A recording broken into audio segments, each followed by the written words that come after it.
ایک آدمی گیا گوشت کی دکان پہ, شاید آپ لوگوں نے بھی سنا ہو, اور کہنے لگا کہ 1 کلو گوشت دے دو. اتنے میں ایک بندہ آیا. یہ آدمی لینڈ کروزر میں گیا نا, بڑی وی آئی پی گاڑی میں, مالدار آدمی ہے. گوشت کتنا لے رہا ہے؟ 1 کلو. دوسرا آدمی آیا, اس نے کہا بھائی 10 کلو گوشت دے دے, چانپیں بھی اور دل بھی, کلیجی بھی, پٹ کا گوشت الگ, بکرے کی الگ نکال, فلانے الگ نکال.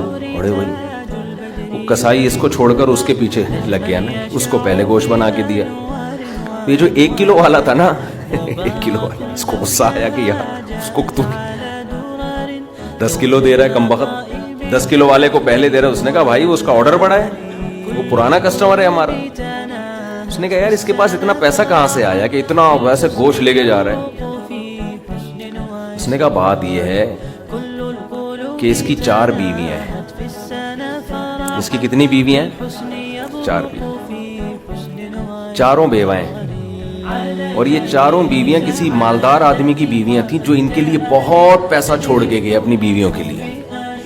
اس مالدار نے کھایا کم اور بچایا بولو زیادہ. اب بچانے میں زندگی گزر گئی اس کی, تو ظاہر ہے کھانا نصیب نہیں ہوا, مر گیا.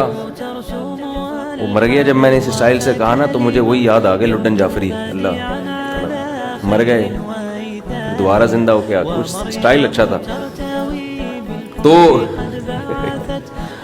تو بچایا نہیں, اور سوری بچا کے مر گیا. اب ظاہر ہے بیوی جو تھی ان کو پیسہ مل گیا ٹھیک ٹھاک.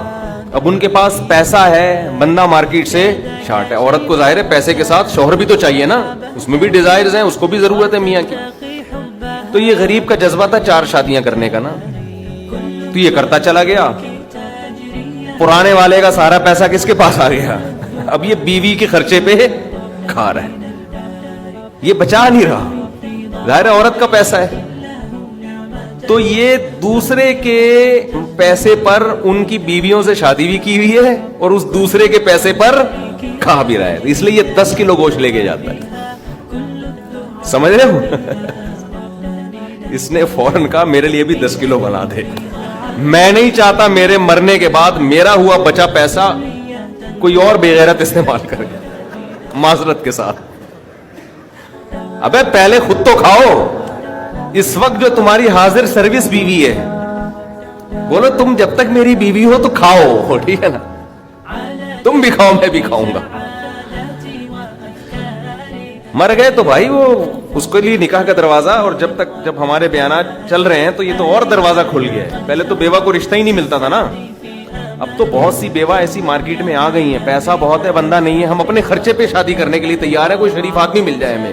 اب تو ایسی بیوہ بہت آ گئی ہے مارکیٹ میں کہ جی پیسہ ہمارے میاں بہت چھوڑ کے گیا, بندہ نہیں ہے. تو میں نہیں کہہ رہا آپ بیوی کے لیے پیسہ نہ بچائیں, لیکن یہ دماغ میں رکھیں کوئی بغیرت آپ کے پیسے پہ آپ کی بیوی کے ساتھ زندگی گزارے گا, خرچہ آپ کا ہوگا, آپ اس کو پیسہ دے کے جا رہے ہیں. تو اعتدال اس چیز میں ضروری ہے. ایسے لاوارث نہ چھوڑو اپنے بیوی بچوں کو, لیکن اعتدال, اتنا بھی نہ دو کہ ہری ہری سوچنا شروع ہو. بچوں کے لیے بھی بناؤ کچھ. خیر, کہاں سے کہاں بات چلی گئی.